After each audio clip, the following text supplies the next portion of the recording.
Gentiles amigos, qué gusto darles la bienvenida a este espacio de mirada profunda. Hoy nos abocaremos a un tema que tiene que ver con la cultura, con el arte en nuestro país. Y es que la cultura, el arte, son fiel reflejo de las distintas etapas históricas de cada país, de cada sociedad. Hoy nos acercaremos a un personaje mexicano que hasta la fecha provoca controversia. Él es José Juan Tablada y nos acercaremos a Tablada de la mano de dos expertos del Instituto de Investigaciones Filológicas de la Universidad Nacional Autónoma de México. Ellos son, presento en primer lugar, a Coral Velázquez Alvarado, la doctora Coral Velázquez Alvarado, quien es, voy a leerlo, licenciada en Lengua y Literaturas Hispánicas. Imagínense qué privilegio. Maestra en Letras Mexicanas y doctora en Letras por la Universidad Nacional Autónoma de México. Su currículo es muy amplio. Trataré de resumirlo. Puedo decir que la doctora Coral Velázquez Alvarado ha dedicado sus estudios al último tercio del siglo XIX mexicano a través de algunos artículos y conferencias tanto en México como en el extranjero. Se ha enfocado sobre todo en el modernismo mexicano. Es autora de la edición crítica de la obra reunida del escritor decadentista Bernardo Couto Castillo, publicado por la Universidad Nacional Autónoma de México en el 2014. Hay mucho más del currículo de la doctora, pero lo resumiré por razones de tiempo. Actualmente, la doctora Coral Velázquez Alvarado colabora con investigación documental para el portal Vida, Letra e Imagen del Instituto de Investigaciones Filológicas de la Universidad Nacional Autónoma de México, en donde realiza una estancia postdoctoral. Así, imagínense. Bueno, también le damos la bienvenida al doctor Rodolfo Mata. Él es investigador del Instituto de Investigaciones Filológicas de la Universidad Nacional Autónoma de México. Es autor de una antología de 4 ediciones facsimilares, qué emoción, imagínense, y varios ensayos sobre José Juan Tablada. De hecho, en 2003, hace 21 años, fundó el sitio José Juan Tablada, Vida, Letra e Imagen. Es autor, por ejemplo, sobre literatura, ciencia y medios digitales.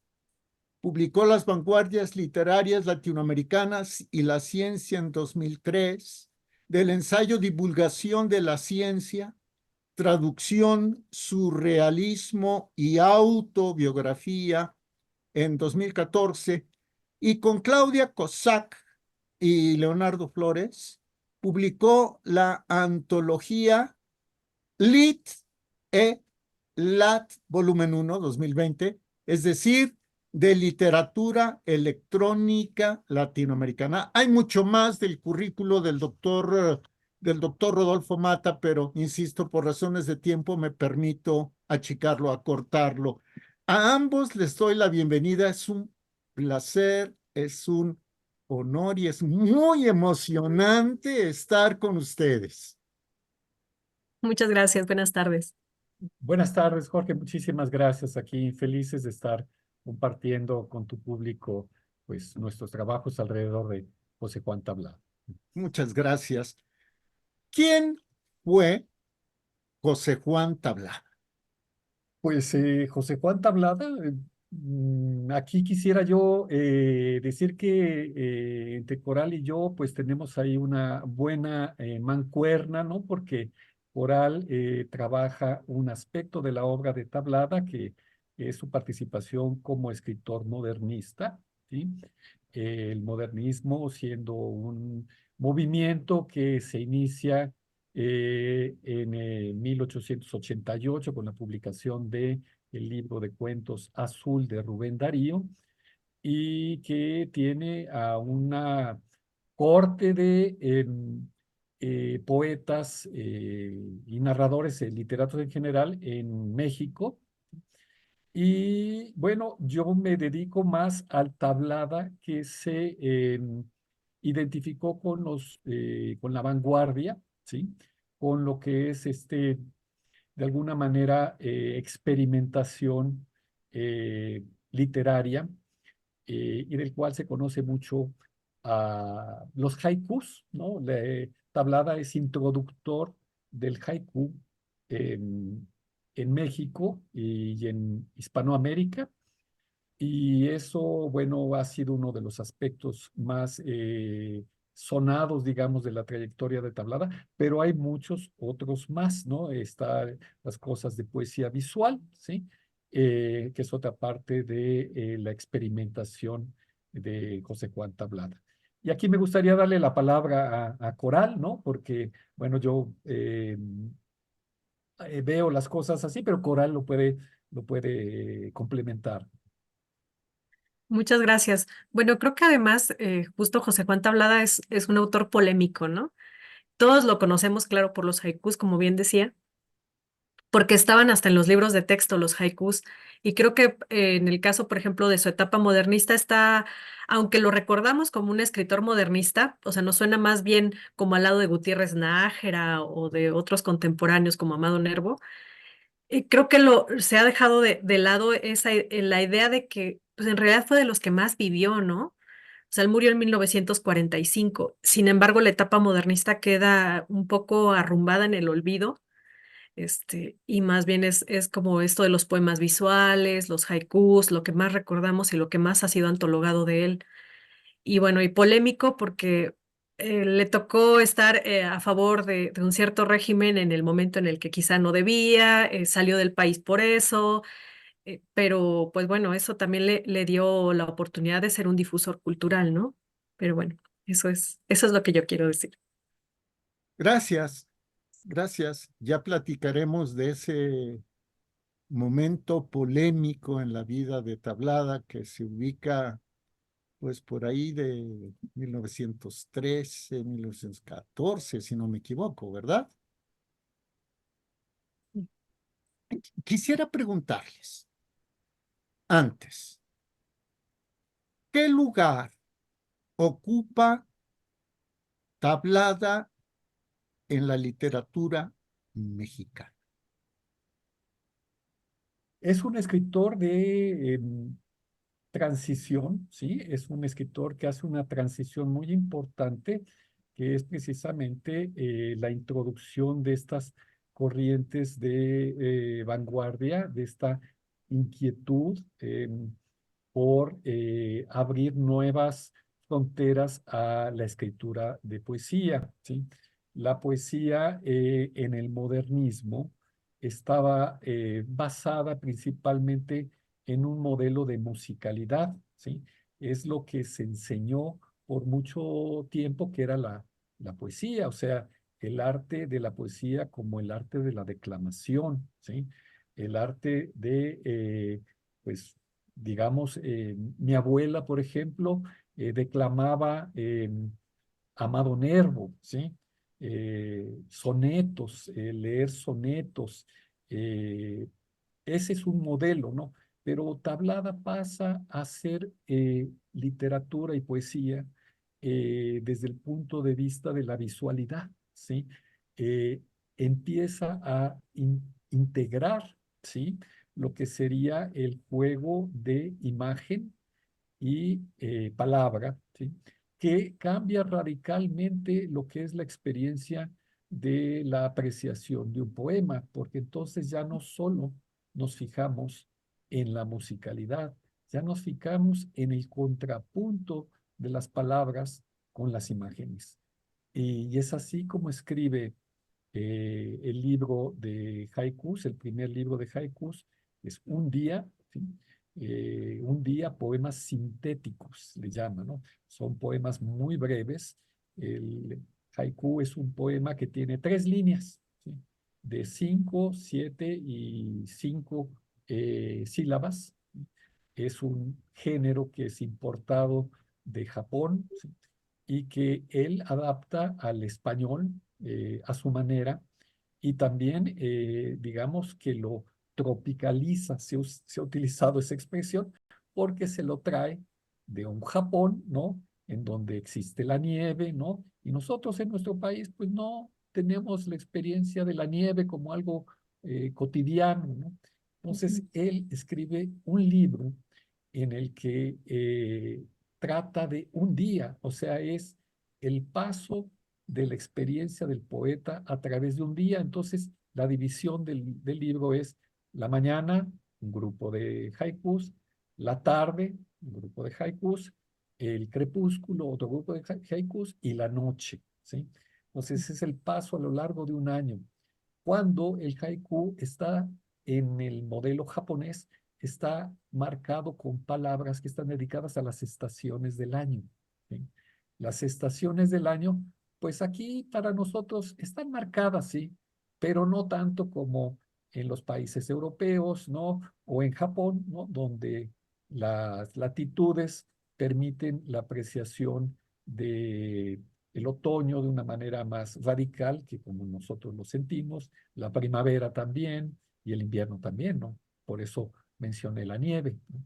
Entonces eso es algo importante, digamos, como Tablada, como un escritor que hace esa transición, ¿sí? Eh, Coral, no sé si quisieras agregar. Pues solamente que además dentro de esta transición, yo creo que es de los primeros que hace estos libros objeto, ¿no? Tiene libros que están decorados, iluminados a mano. Según promete, no son muchos por cada edición. Calculamos que son alrededor de 30, que es lo que él indica en la edición, pero no hemos logrado localizar los 30. Pero sí, en varios de sus libros, ya a partir de 1919, hace estos experimentos de hacer estos libros obra de arte, ¿no? Pintados a mano. Y eso creo que también es un cambio radical con respecto a los anteriores, que eran ediciones normales, pues que eran de consumo, ¿no? No tenían nada a mano, era prensa y ese es también un gran cambio con él. Estamos hablando de que José Juan Tablada fue un hombre, un artista que se adelantó a su época. O sea, la conjugación, la combinación de sonidos con imágenes, pues ni con mucho, salvo que ustedes me indiquen lo contrario, ni con mucho se consumó, por ejemplo, con las vanguardias. Se intentó, pero como que faltaba un trecho, ¿no? Ujú. Eh, pues bueno, al final Tablada acompaña a estos jóvenes que están iniciando la vanguardia y bueno, sí tiene que ver con los estridentistas. Por ejemplo, en el caso mexicano, él les da a conocer a varios autores, a él le gustaba como estar al tanto de los autores. Y bueno, no creo que sea el único. Sí es, yo creo que por edad le tocó también ser como de los innovadores y de los que jalaran este tipo de cosas. Pero bueno, en México sí se generó este movimiento importante del estridentismo, con sus propias revistas, con sus propias propuestas, etcétera. Entonces, creo que más bien lo sui generis de él es que transita de un periodo a otro y no como los estridentistas que se quedaron en el estridentismo y ya no siguieron. Él todavía siguió experimentando después, digamos que siguió generando vanguardia, por así decirlo. Y bueno, ahora dejo que el doctor Mata, que ha escrito más al respecto, nos diga.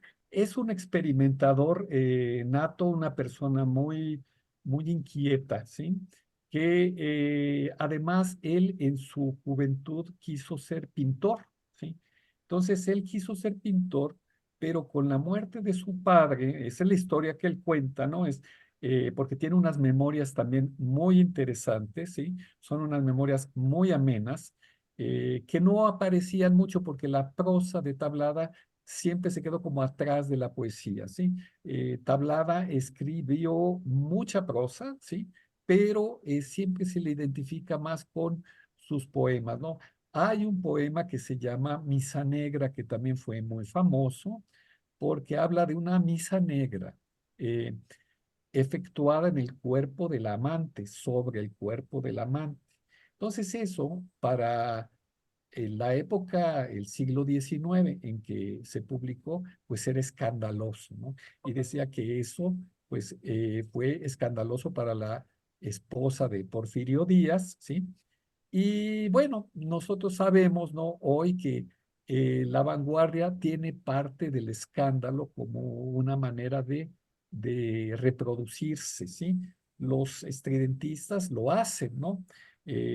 Manuel Maples Arce también, cuando dice Chopin a la silla eléctrica, ¿no?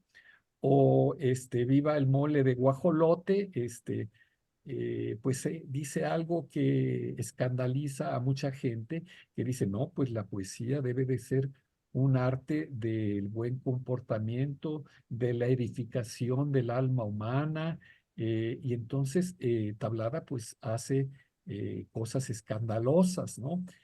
Rompe con una serie de reglas, va a dar al hospital de San Hipólito para recuperarse por haber sido drogadicto, ¿sí? Aficionado a la heroína, ¿sí? Y va a darse allá y entonces aprovecha esa formación, esa inquietud por la pintura y hace unas acuarelas de algunos internos, enfermos mentales que estaban en este hospital y que nosotros venimos a encontrar en el archivo José Juan Tablada, ¿no? Que está en el Instituto de Investigaciones Filológicas y que es la base de la página que tenemos, ¿no?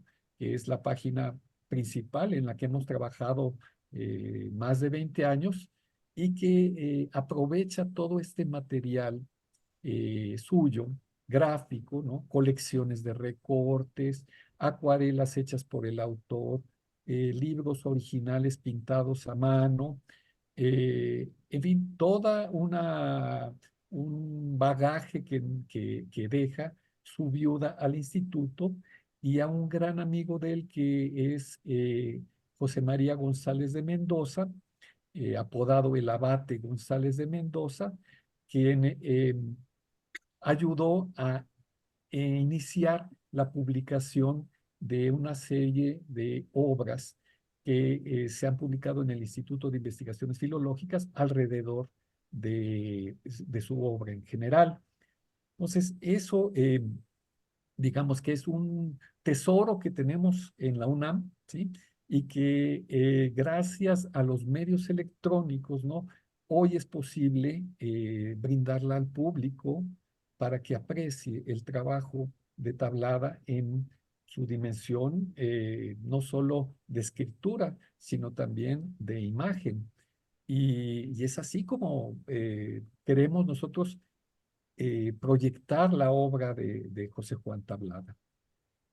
¿Cómo podemos, Rodolfo, cómo podemos acceder al sitio de José Juan Tablada, que ha construido el Instituto de Investigaciones Filológicas de la UNAM, de la mano de ustedes, por ejemplo? La dirección es www.tablada.unam.mx. Es muy fácil, ¿no?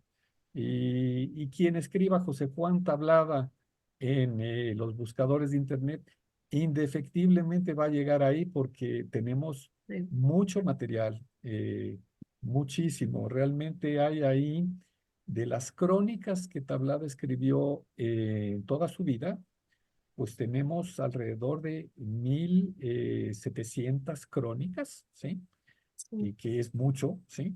Y digamos que no es, pues será la mitad, Coral, de las crónicas que escribió. Híjole, yo creo que sí, que es alrededor de la mitad, porque sí tenemos bueno, hace poco se incluyeron como las primeras de 1896, pero de ahí salta a las últimas, ¿no? De México de día y de noche y Nueva York de día y de noche. Pero todo lo de en medio hay muchísimas cosas, unas nuevas sobre educación que descubrimos y que pues ahí están todavía a la espera de que las recuperemos. Sí, aquí quisiéramos mencionar también la labor de una investigadora del instituto muy importante, que es la maestra Esperanza Lara Velázquez, que dedicó su vida a reunir en fotocopias e impresiones de microfilm las crónicas de tablada que estaban en periódicos como El Universal y como el Excelsior principalmente, pero hay publicaciones de tablada en muchos otros lugares, ¿sí? En revistas como Revista de Revistas, ¿sí? En otras revistas que no son tan conocidas como El Mundo, ¿no? Que es ya más del siglo XIX, y en cantidad de otras revistas. Colaboró en revistas en Estados Unidos, ¿sí? Y Sí. también vendía sus crónicas a Sudamérica, ¿sí? Porque fue un autor que vivió gran parte de su vida, y aquí le quiero pasar la palabra a Coral para que cuente un poco de esta parte itinerante de Tablada, ¿no? Sí, pues como bien decía don Jorge, pues el problema de Tablada empieza en 1914, ¿no? Él empieza a ver todo este problema, o él lo ve como un problema más bien, el zapatismo. Y bueno, él ve como estas hordas que van a llegar a quitarle el orden y el progreso a la ciudad, y entonces pues él se pone en el otro bando, ¿no? No sigue, digamos, a Madero. Y entonces él tiene que salir. Y a donde sale primero se va hacia el sur, obviamente, ya llega con la legación primero a Colombia y luego, bueno, se irá a Venezuela. Y en esa parte escribe mucho en los periódicos, en el Cojo Ilustrado, por ejemplo, eh, colabora en estos periódicos que también colaboró mucho Rubén Darío.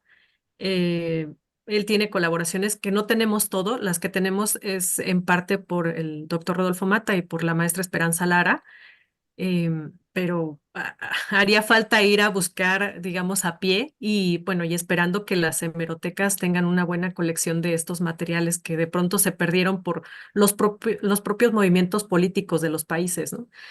Em, pero luego cuando sale de esos países, que es donde publica además estos libros que son súper interesantes, de los que ya hablamos que son como libros de arte, se va a Nueva York y entonces allá publica una serie de cosas muy interesantes que envía sobre todo a colaboraciones mexicanas, pero que también colabora en periódicos del Paso, Texas, donde había una comunidad mexicana muy importante. Y entonces uno empieza a notar, o por lo menos hace poco empezamos a notar, que las colaboraciones no las vendía una vez, sino las vendía dos o tres, porque también en su archivo tiene una libreta en donde llevaba sus cuentas, ¿no? Entonces el periódico Fulanito de Cuba no me ha pagado. El periódico El Universal, ya pagado, ¿no? Y palomita. Y entonces, bueno, pues él sí literalmente vivía de su pluma y empezó, bueno, no solo a hacer eso, esas colaboraciones en su itinerancia, vendió su biblioteca, no sabemos cuántas veces la vendió, pero por lo menos a su primera salida de México vendió una parte, vendió sus estampas japonesas también una vez, que están en la Biblioteca Nacional. Y además, bueno, pues en este impulso de los jóvenes artistas, creemos que también especulaba con el arte de ellos, ¿no? Y ellos lo mencionan en muchas de las ocasiones que, por ejemplo, Orozco, por eso no muy lo quería, cuando tenía sus regresos a México, iba al que llamaban el Café de los Monotes, que era del hermano de Orozco, y entonces pues le compraba por 3 pesos todo lo que tenía pegado en las paredes, que eran bocetos de Orozco. Y luego pues obviamente especulaba con ellos y los vendía, ¿no? Coral, ¿Tablada fue un traidor? ¿Fue un colaborador de Victoriano Huerta? Pues decide colaborar con el gobierno, de hecho pues así se sale con la legación mexicana, ¿no? Pero yo creo que tanto como pensar que es un traidor, bueno, ya nos tocaría ponernos desde alguna de las perspectivas que hay. Yo creo que él eligió, digamos, el lado del orden y el progreso, o lo que se parecía más a eso. Él había crecido con el impulso del gobierno de Porfirio Díaz, su arte había crecido en ese impulso. Entonces, pues me imagino que no debe ser fácil, ¿no? Pensar en perderlo todo o pensar en que ese orden en el que uno vivió se va a terminar. Y bueno, en ese sentido, pues lo impulsa, no sé, ese afán de querer mantener ese orden en su vida, ¿no? Em, pero bueno, no lo consideraría así, pero ya lejos, pues le toca también eh, rendirle después a Carranza, ¿no? De hecho, eso es un poco, pues no problemático con nosotros, más bien yo creo problemático para él después, em, porque él consigue el perdón de Carranza gracias a su esposa, su primera esposa, que era sobrina de Justo Sierra, hija del hermano, ¿no? De Santiago Sierra. Pero después él se casa en Sudamérica con una cubana, pero nunca se divorcia, ¿no? Entonces es un poco problemático que yo creo que eso sí le trajo después algunas consecuencias también políticas, eh, pero bueno, a saber, ¿no? Em, y luego ya empieza a colaborar con los gobiernos que siguen y bueno, todo pasa así. Pero al final la historia literaria creo que no le perdona el haberse puesto del lado del huertismo y bueno, pues después veremos que no pasa la historia más que por los haikus, ¿no? Y en parte, a mi parecer, es por la crítica que después hace Octavio Paz, ¿no? Que, que dice, bueno, lo que vale de tablada son sus haikus y todo el mundo se lo creyó y pues solo incluyó los haikus. Y bueno, no sé qué opina el doctor Mata. Sí, yo creo que pues es como dice Coral, es un juicio muy sumario, ¿no? Que no ve la perspectiva que él tenía, ¿no? Y él tenía otra perspectiva y mucha gente que no se daba cuenta precisamente de la pobreza en el interior del país y que vivía en la capital, pues no tenía una apreciación del empobrecimiento del país y de las bases que dieron lugar a la revolución, ¿sí? Entonces, él no tenía esa perspectiva, pero, digamos, ponerlo ahí a él es también, se olvida que muchos otros escritores y muchos otros intelectuales colaboraron con el régimen de Huerta, ¿no? Y también, digo, en defensa de Huerta, ¿no? Que era un personaje oscuro y etcétera, ¿no? Eh, Se ve únicamente el lado de la traición, ¿sí? Y del crimen político, porque pues sí, es un criminal político, ¿sí?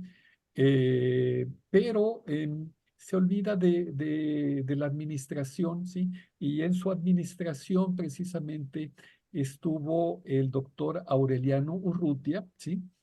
Al que le achacan, ¿sí? Después las leyendas inventadas, ¿no? De que él le arrancó la lengua a Belisario Domínguez, y eso es una gran mentira, o sea, es una ficción que se generó precisamente en los chismes políticos, en las cámaras de diputados y senadores, ¿no?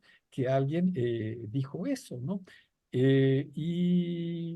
Leyendo una biografía del doctor Urrutia, que fue una persona notable, fue el doctor Urrutia fue un gran médico que fue el que logró una operación de separación de unos siameses, ¿no? La primera vez, cuando se fue al exilio en San Antonio, tenía un hospital en Xochimilco y precisamente el doctor Urrutia era muy amigo de Tablada y es quien lo invita a comprar un terreno en Coyoacán, donde hoy es un terreno en donde está parte de la SOGEN, ¿sí?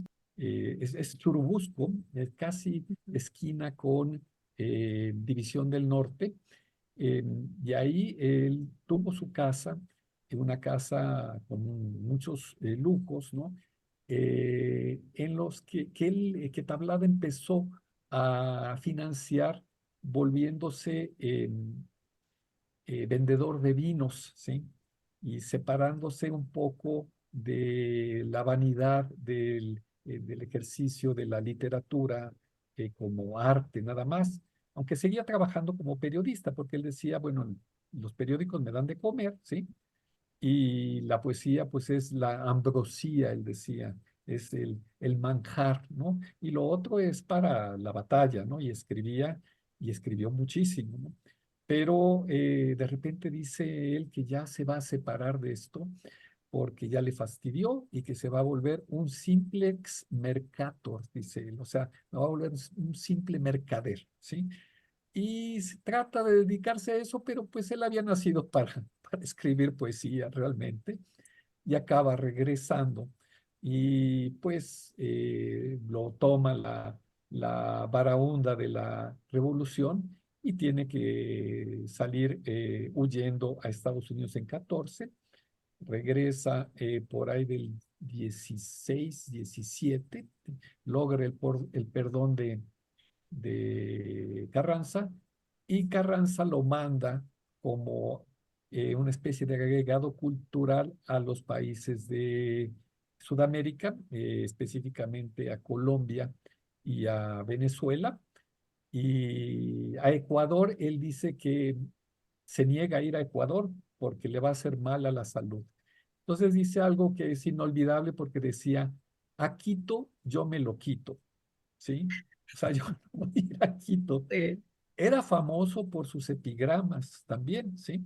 Ujú. Eh, Tenía epigramas para toda ocasión, ¿sí? Son también famosos y, y entonces se acaba yéndose a Nueva York, regresando a Nueva York por ahí de 1919, a hacer labor en pro de México y del arte mexicano, ¿sí? Y colabora allá con varios caricaturistas, ¿no? Él es también, y como pueden ustedes ver ahí en el fondo del póster del curso que vamos a dar a partir del 1 de abril en el Instituto de Investigaciones Filológicas, ahí vemos una caricatura ¿de quién es, Coral? Es de Cueva del Río. De Cueva del Río, uno de los pues caricaturistas y artistas plásticos, ¿no? Que él promocionó en Estados Unidos, ¿sí? Tablada fue crítico de arte muy importante, escribió unos de los primeros artículos dedicados a Diego Rivera, de Ujú. los primeros artículos dedicados a Orozco, ¿sí? Y son tan importantes esos artículos que una de las salas del Museo de Arte Moderno se llamó la Sala José Juan Tablada. Hoy le quitaron el nombre porque no lo sabemos, ¿sí? Pero una de las salas del Museo de Arte Moderno de aquí de la ciudad se llamaba la Sala José Juan Tablada porque él escribió reseñas de artistas muy importantes. Tenía un ojo muy bueno, ¿sí? Por ejemplo, la portada también de su libro de poesía visual tiene un retrato que le hace Marius de Sayas, que no es un pintor o un artista, digamos, de la caricatura principalmente, muy conocido en México, no lo es, digamos, al nivel de Diego Rivera, al nivel de Orozco, ¿no? Pero que es también otro exiliado, ¿sí? Por cuestiones políticas, ¿sí? Que va allá y tiene diálogo con Picasso, ¿sí? Por ejemplo, se va a Europa, es un hombre de mundo, ¿no? Y Tablada lo reencuentra y Tablada tuvo aventuras de chiquilladas, de farras de adolescente con Marius de Sayas, ¿sí? Y se va allá y también se da cuenta de todas estas novedades artísticas y empieza a tratar de promover el arte mexicano. Qué interesante. Sí, efectivamente, Coral tiene de fondo la portada del curso José Juan Tablada, poesía, prosa, japonismo y crítica de arte, cuyos coordinadores están con nosotros, la doctora Coral Velázquez Alvarado y el doctor Rodolfo Mata.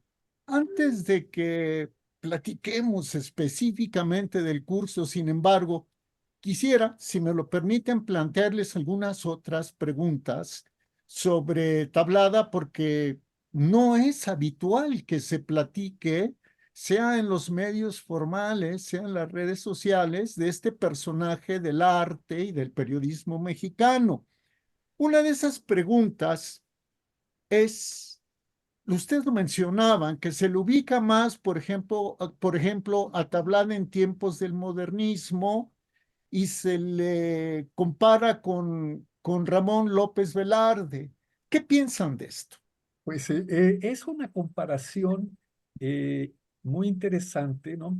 Que empieza hasta donde alcanza mi conocimiento con Javier Villurrutia, que habla que son la pareja original de la poesía moderna, ¿sí? Y habla de que un Adán, el Adán, ¿sí? De esta historia de la poesía moderna, es Ramón López Velarde, ¿sí? Principalmente por eh, pues, los aspectos de la poesía de él, que Ramón López Velarde también es un autor de transición, ¿sí? De un modernismo que deja de ser modernismo poco a poco, ¿sí? Y que va a tener unos giros muy interesantes, muy apreciados, y que describe desde luego La Suave Patria, que es el poema que todos los mexicanos conocemos, ¿no? Ella escribe otros poemas maravillosos, ¿sí? Y que esto es lo que se olvida también, que quien reseña los poemas primeros de López Velarde es Tablada, ¿sí? Hay una distancia de edad muy importante también, como para que él sea, digamos, el padrino de López Velarde, ¿sí? Pero volviendo a la reseña de Villurrutia, Villurrutia dice que ese es el Adán y la Eva está hablada por Eva por veleidoso, ¿sí? Porque caprichoso, ¿sí? Porque hace Sí. desórdenes, ¿no? O sea, tiene un temperamento femenino en ese sentido, ¿no? Y es una comparación hasta cierto punto injusta, ¿no? Porque crea estereotipos, ¿sí? Crea estereotipos como si Sí. la firmeza del Adán López Velardiano pues fuera el pater, ¿no? Hoy que está de moda hablar de esto de abajo el patriarcado, ¿no? Pues podríamos empezar a ver eso, ¿no? Y Tablada no, Tablada es el que le gusta el experimento, ¿sí? Y además, bueno, hablando de cómo México, la tradición mexicana, ¿no? Es una tradición que carga un largo pasado, ¿sí? Tenemos, a nosotros nos cuesta movernos porque tenemos un peso cultural que cargamos desde la exaltación de las culturas prehispánicas, la cultura azteca, ¿no? Y entonces nos movemos de una manera un poco más lenta, ¿sí? Porque tenemos que mover todo eso, ¿sí? Y acomodarlo. Entonces, somos los mexicanos un poco más reacios a los cambios, ¿sí? Y entonces a Tablada, pues por mucho tiempo se le aplicó esto de veleidoso. Y además, como los poemas haikus tienen 3 líneas, pues parecía que eran muy fáciles, ¿no? Pues escribir haikus, y pues no, es un arte diferente, nada más, ¿no? Y se olvida, ¿no? Que también escribió cosas nacionalistas en su libro La Feria, ¿sí? Que son elogiadas por Octavio Paz, y dice que precisamente no se podría encontrar enfoques nacionalistas, ¿sí? Que tuvieran ese lado disruptivo, ¿sí? Ese lado celebratorio que va hacia otros lados, ¿no? Que habla, por ejemplo, de los zompantlis, ¿no? De una manera muy especial, y de los zopilotes, y de una serie de personajes de la cultura prehispánica, del coyote, de Coyoacán, ¿no? Él que vivió en Coyoacán. O sea, Tablada fue también aspirante a arqueólogo, ¿sí? Entonces sí, es una personalidad mucho más plural que López Velarde. Eso sí, lo puedo decir sin tapujos, ¿no? Sin decir, ay, voy a hablar este, contra del monumento a López Velarde. No, es que sí, tenía una cultura y unas habilidades mucho más variadas que López Velarde. Pues yo nada más iba a decir con respecto a eso, el comentario de Villaurrutia, que a mí siempre me ha parecido que más bien era porque, porque López Velarde era el inocente y Tablada era el que lo provocaba y tenía la manzana de la tentación, ¿no? No, Pero no se eso me era. hubiera ocurrido eso. Bueno, los expertos son ustedes. Qué bueno que comparten estas aproximaciones a la cultura para que nos podamos entender mejor como mexicanos incluso, ¿no? Con todo lo que son las luces, las sombras, en fin. Hablaban hace un rato de la misa negra de Tablada. Entiendo entonces que Tablada era esotérico, practicaba el esoterismo.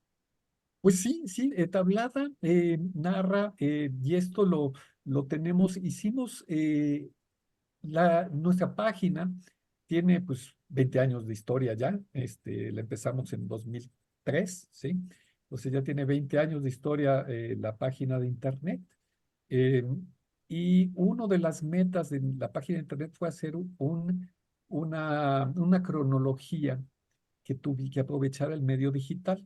Entonces, es una cronología que tiene una serie de ligas a varios lugares del propio archivo y varios lugares fuera del archivo en Internet, y una cantidad de imágenes considerable que le dan un atractivo visual, ¿no? Ya que vivimos una época muy visual, ¿sí? Eh, y ahí asentamos lo que él cuenta en sus memorias de cómo se inició en el esoterismo, ¿no? Él dice que es un señor Víctor Ramón, ¿sí? Del cual no encontramos muchas trazas, no esperamos que encontrar en algún momento algunas huellas, a quien conoce en un gimnasio, que Tablada también practicaba el box, ¿no? Y el jiu-jitsu, ¿no? Y él cuenta que se empezó a interesar por este lado espiritual, ¿sí? Y acaba yendo, cuando se va a Nueva York, también continúa con estas aficiones por el espiritualismo, ¿no? Digamos, el espiritualismo entendido en un sentido muy amplio, ¿sí? Que va desde Allan Kardec y el espiritismo, ¿no? Hasta Madame Blavatsky, ¿no? Y esos espiritualismos más complejos, ¿no? Él acaba precisamente vinculándose a la teosofía de Blavatsky en todas sus derivaciones. Y allá conoce a un arquitecto neoyorquino que se llama Claude Bragdon, ¿sí? Que lo vuelve casi, casi su gurú. Es un arquitecto muy importante en Estados Unidos, que cultivó esta idea de que el artista tenía un lugar especial y una misión en su vida, ¿no? De producir espiritualidad, ¿no? Refinamiento en el papel que uno debe de llevar a cabo en su vida, ¿no? Y él se inspira en esto y acaba, en cierta manera, profesando estas doctrinas, ¿no? Y volviéndose blanco de muchas ironías también. Propone él, hay un libro que se llama el Tertium Organum, o sea, el tercer órgano, ¿sí? De un pensador teósofo también que se llamaba Uspensky, ¿sí? Y de ahí él lo toma como Biblia, esto, ¿sí? Y es una especie de filosofía, ¿sí? Que tiene que ver con cómo explicar filosóficamente las cosas inexplicables, ¿sí? Y de ahí se va a otras cosas que se llaman la filosofía de la cuarta dimensión, ¿no? Que habla de una existencia de la cuarta dimensión. Es una existencia en donde viven los espíritus, digamos, donde viven los muertos, ¿sí? Donde viven estas criaturas que no vemos, ¿sí? Y habla de una cosa que se llama el hipercubo, ¿sí? Y que dice, bueno, si uno traza una línea entre dos puntos, bueno, un punto es una dimensión, después la segunda dimensión es la línea, la tercera dimensión es cuando uno extiende esa línea y la hace recorrer un plano y produce una superficie, ¿sí? Esa es ya la segunda dimensión, y después esa superficie la hace viajar en otra dimensión que está a 90 grados, ¿sí? Perpendicular, ¿sí? Entonces produce un cubo y dice, bueno, ya hay una en que se vuelve otra vez una dirección, se extiende ese cubo en otra dirección que no sabemos cuál es, ¿sí? Y se produce la cuarta dimensión. Y claro, pues eso les revienta la cabeza a medio mundo porque toma un ejemplo de la geometría más simple, ¿sí? Y le da un significado esotérico, ¿sí? Y es algo que tiene unas posibilidades imaginativas muy grandes, ¿no? Hay toda una narrativa sobre la cuarta dimensión, ¿no? Hay unos cuentos de H. G. Wells, por ejemplo.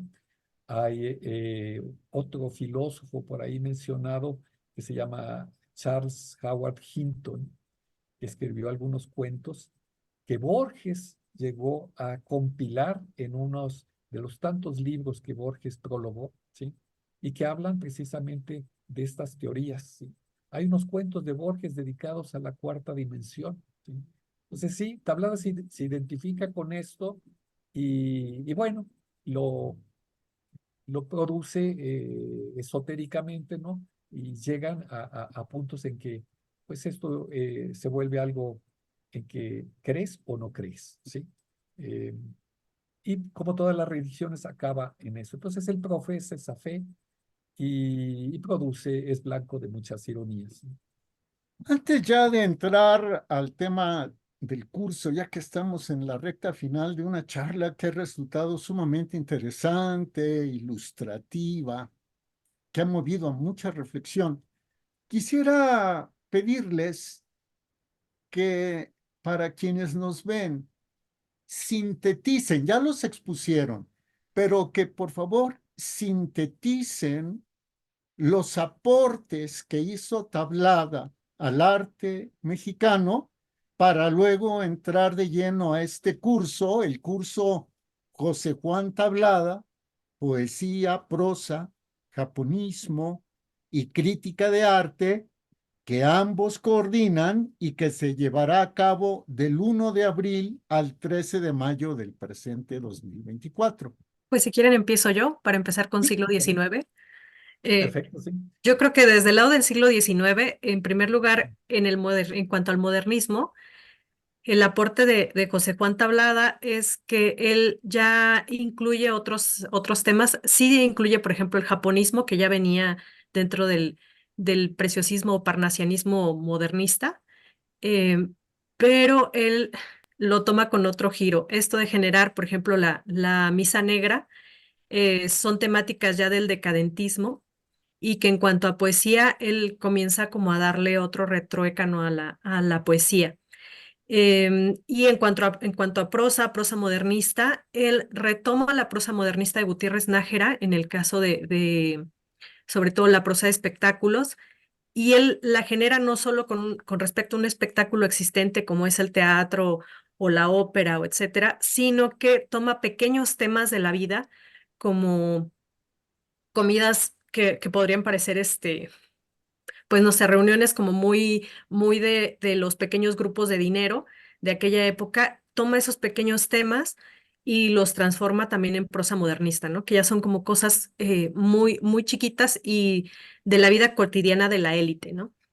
Eso es para mí en cuanto a siglo XIX como sus grandes aportes y que gracias a su japonismo y a su coleccionismo de cosas orientales, muchos de los artistas plásticos mexicanos logran conocer este tipo de arte, ¿no? Gracias a que él exhibía y invitaba a que fueran a su casa a ver estas obras que él había logrado comprar por medio de otras personas o por medio de sus viajes, ¿no?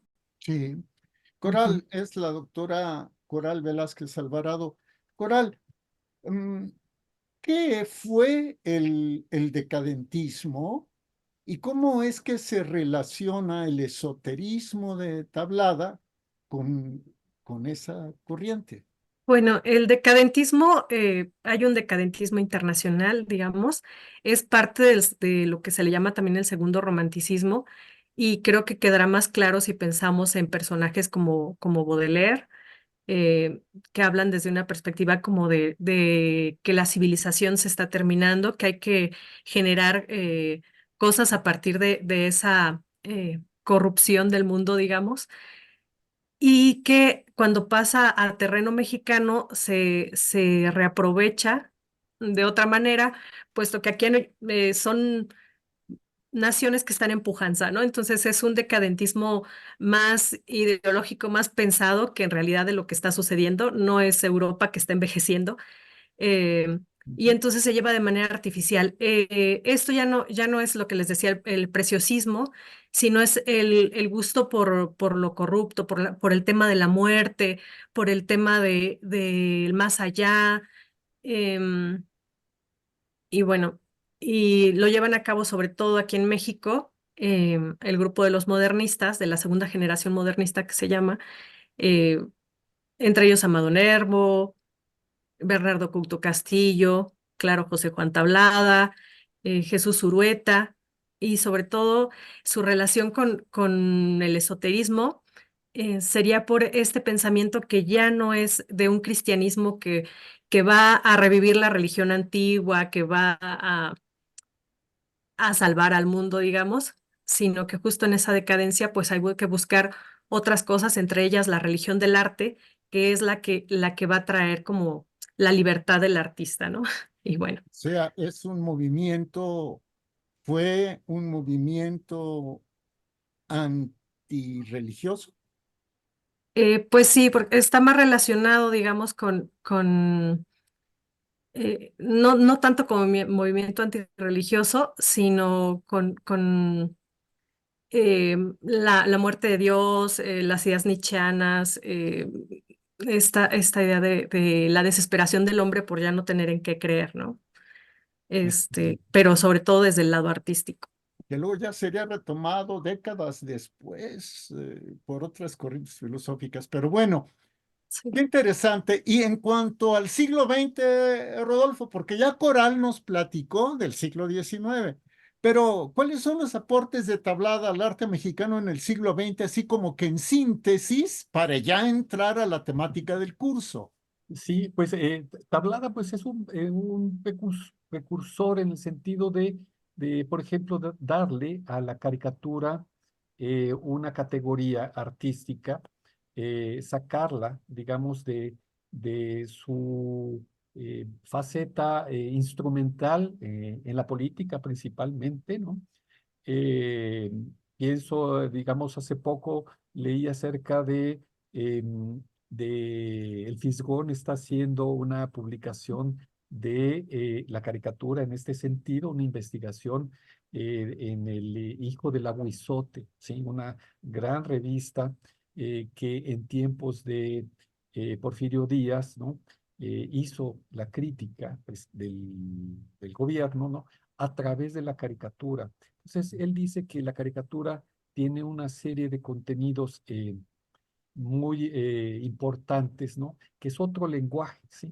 Entonces, Tablada entiende ese lenguaje y, por ejemplo, a- al chamaco Covarrubias, ¿no?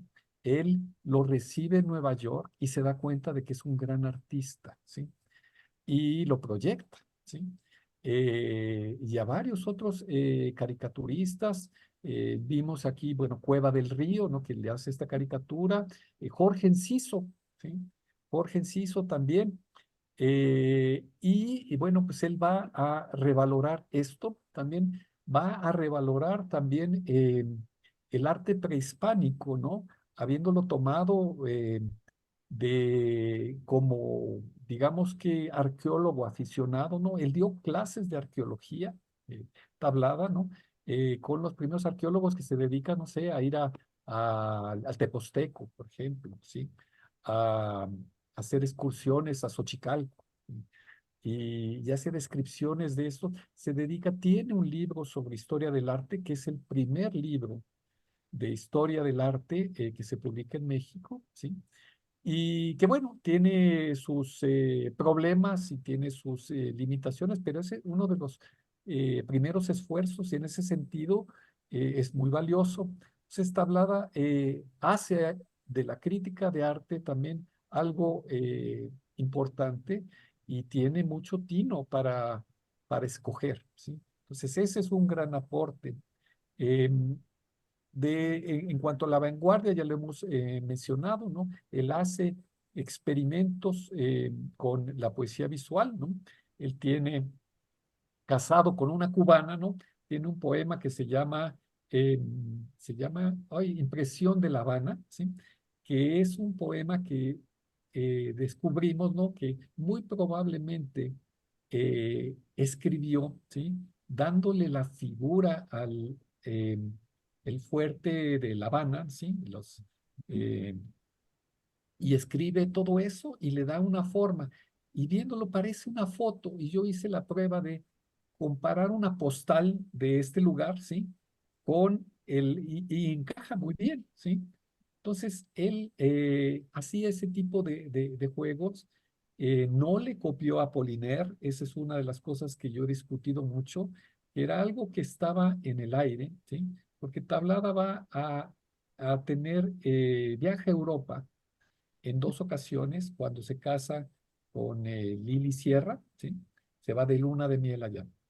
Y esto se da en 1911, 1912, por ahí, o creo que es 4. El viaje en 2 ocasiones, no recuerdo Sí, ahora muy bien, pero en una ajá, de ellas visita una exposición de los futuristas en París, ¿sí? Ujú. Porque todos iban a París, ¿sí?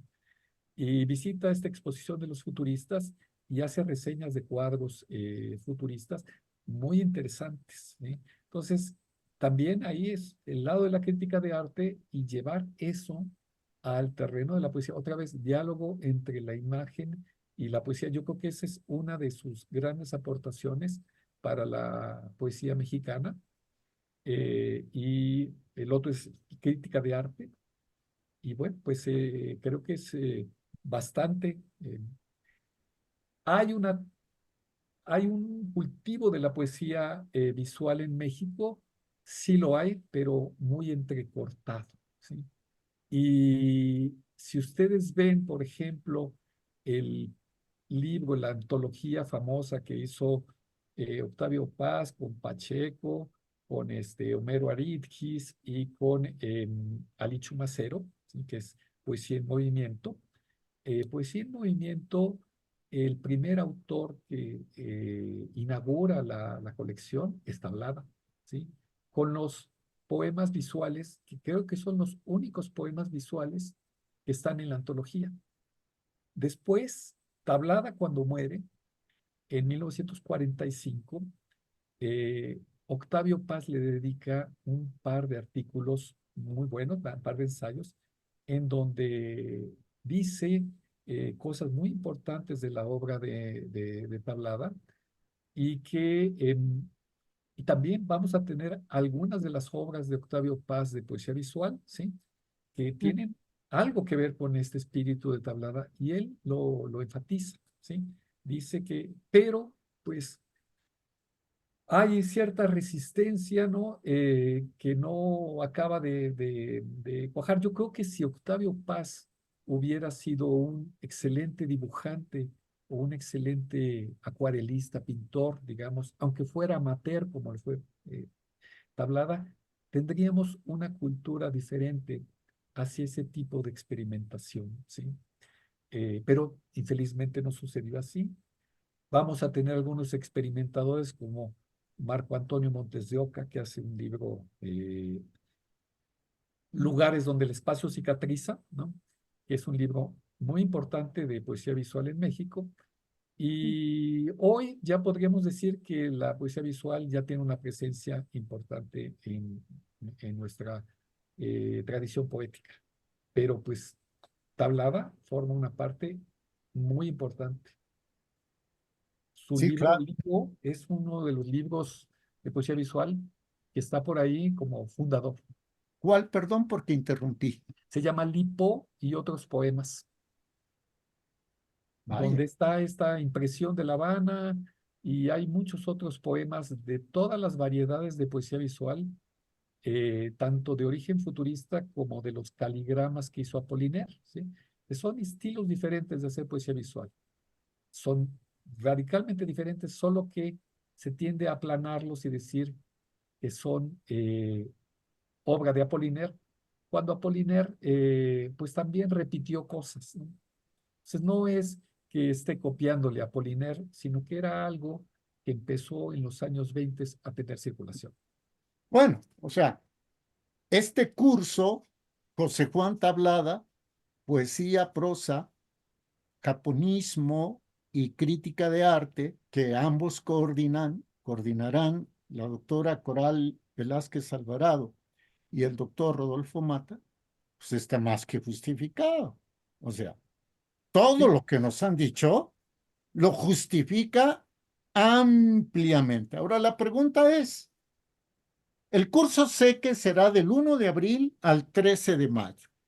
O sea, es prácticamente mes y medio, ¿no? Lunes y miércoles de 16 a 19 horas, 36 horas, 12 sesiones. Pero, ¿cómo será el curso sobre tablada? Mm, ¿Qué es lo que vamos a abrevar en ese curso? ¿Qué es lo que vamos a conocer? ¿Qué es lo que vamos a reafirmar? pues todos estos aspectos que hemos hablado de tablada, pues vamos a tener, no solo estamos nosotros, sino hay otros especialistas, ¿no? Nos va a estar acompañando el doctor Gabriel Enríquez, ¿sí? Del Instituto de Investigaciones Filológicas, que conoce bien también la tradición del modernismo poético, ¿sí? Y él va a dar esta parte de poesía del siglo XIX, ¿no? De poesía modernista. Yo voy a dar la parte de poesía vanguardista, de tablada. En cuanto a prosa, Coral va a abordar la parte de prosa modernista, en la que se incluyen varias obras de tablada. Y ahí le doy la palabra a Coral para que hable, porque pues ella es la experta en esta parte de prosa, ¿sí? Sí, En- pues en la parte de prosa me toca a mí primero, hablando acerca de la crónica de la que les comentaba y acerca de los relatos, que tampoco son muchos y creo que con sus memorias podríamos rellenar una parte más larga de relatos, pero porque su prosa es muy sabrosa. Y luego la doctora Pilar Mandujano abarcará la parte del siglo XX, en donde hablará de las otras crónicas que generó después y en las cuales también tenemos una riqueza muy grande, porque también es donde viene la parte de crítica de arte también, ¿no? Bueno, y me sigo un poco. Luego tenemos la parte de japonismo, que, bueno, el japonismo lo acompañó a lo largo de su vida y entonces tenemos a un gran especialista que es Amaury García, que nos está acompañando desde el Colegio de México. Entonces, va a ser una oportunidad no solo para saber qué de japonismo tenía Tablada, sino además a analizar un poco lo que llegó también a Tablada, ¿no? Porque es un poco ilusorio decir, ay, el japonismo y pensar en un Japón como podemos verlo ahora, ¿no? Que le damos un clic al internet y ya tenemos a todo Japón en la mano. Y finalmente, pues vamos a tener la parte de crítica de arte, que también es una parte importante entablada, y en esa nos va a acompañar el maestro Luis Ríos.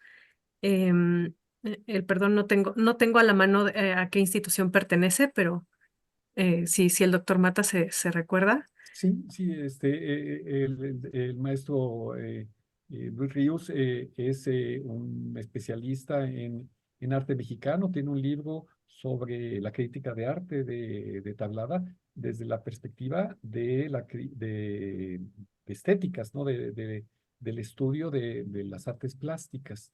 Entonces, eso, bueno, pues es una especialidad, ¿no? Que a nosotros como estudiosos de la literatura, pues se nos escapan muchas cosas, ¿no? Él encontró, por ejemplo, hubo una exposición importante en la que participé junto con el doctor Amaury García y el doctor Luis Ríos en el Palacio de Bellas Artes en 2019. Esta exposición se llamó El Pasajero 21, ¿sí? El Japón de Tablada, porque se especuló por muchos años que Tablada había escrito sobre Japón sin haber ido a Japón, ¿sí?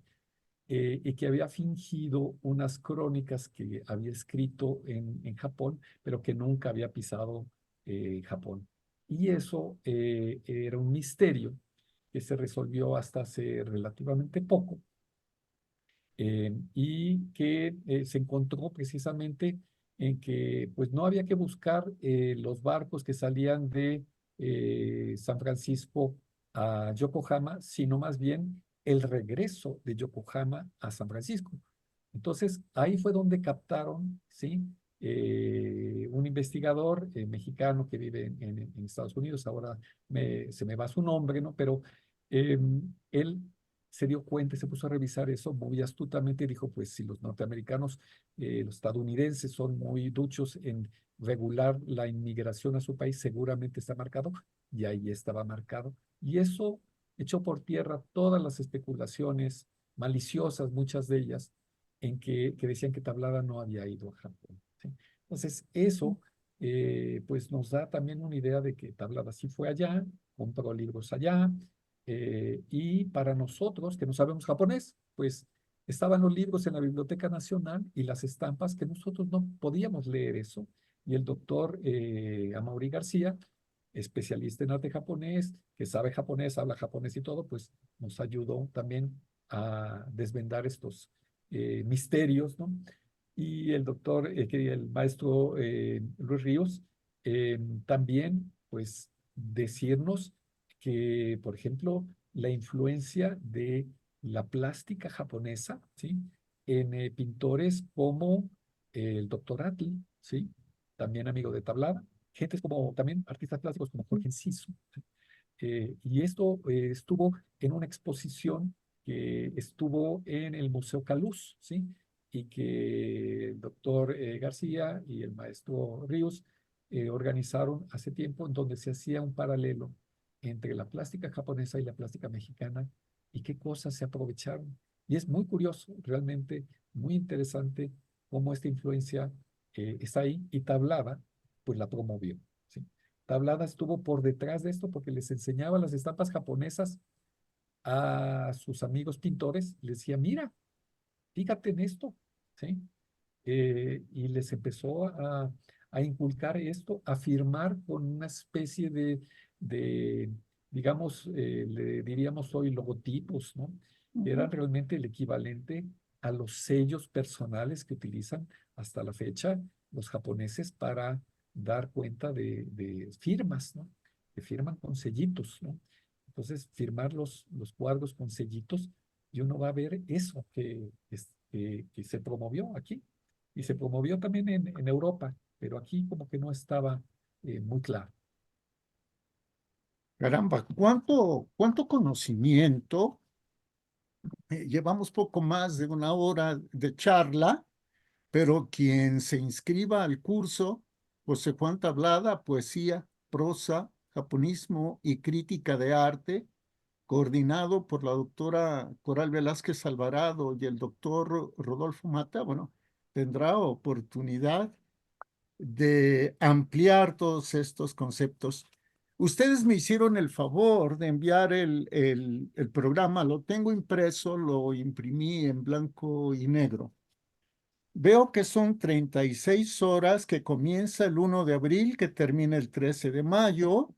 Lunes y miércoles serán los días de sesión de 16 a 19 horas y que están las dos modalidades, o sea, la modalidad presencial en el Instituto de Investigaciones Filológicas de la UNAM y la modalidad en línea vía Zoom. Quisiera preguntarles, ¿Hay requisitos para poder inscribirse? ¿Tendrá costo? ¿Qué nos dicen, por favor?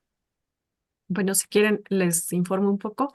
No hay ningún requisito, es para público en general, o sea, pueden entrar las personas que ya sepan algo de José Juan Tablada, las personas que no sepan nada y quieran aprender algo sobre José Juan Tablada, los investigadores, porque a veces pues también tenemos prejuicios al respecto de otros autores que no trabajamos, también pueden inscribirse, no hay ningún problema.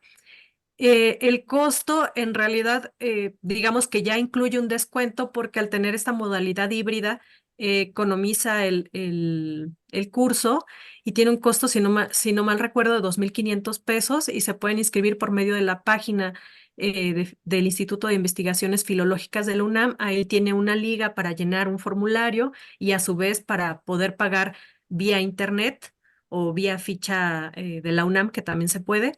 Y bueno, pues ese sería el modo y esos serían los requisitos, que no hay ninguno. 2.500 entre 36, 69 pesos con 44 centavos por hora. Pues es apenas una cuota de recuperación, porque el trabajo de investigación, de curaduría, de preparación, etcétera, es bastante, ¿no? Me imagino que tendrá constancia con valor curricular. Claro. Sí, Y los materiales en realidad tampoco necesitan adquirir ninguno porque todos están en nuestra página. Magnífico. Pues mucho éxito, doctora Coral Velázquez Alvarado. Mucho éxito, el doctor Rodolfo Mata. Mm, Gracias por la oportunidad de haber conversado con ustedes y les pido que esta sea la primera de una serie de conversaciones que tengan que ver sobre el arte, la cultura, la lengua, la filología, en fin. Muchas gracias por la invitación y también la oportunidad de dar a conocer un poco al autor y al curso. sí. Al Muchas contrario. gracias, Jorge.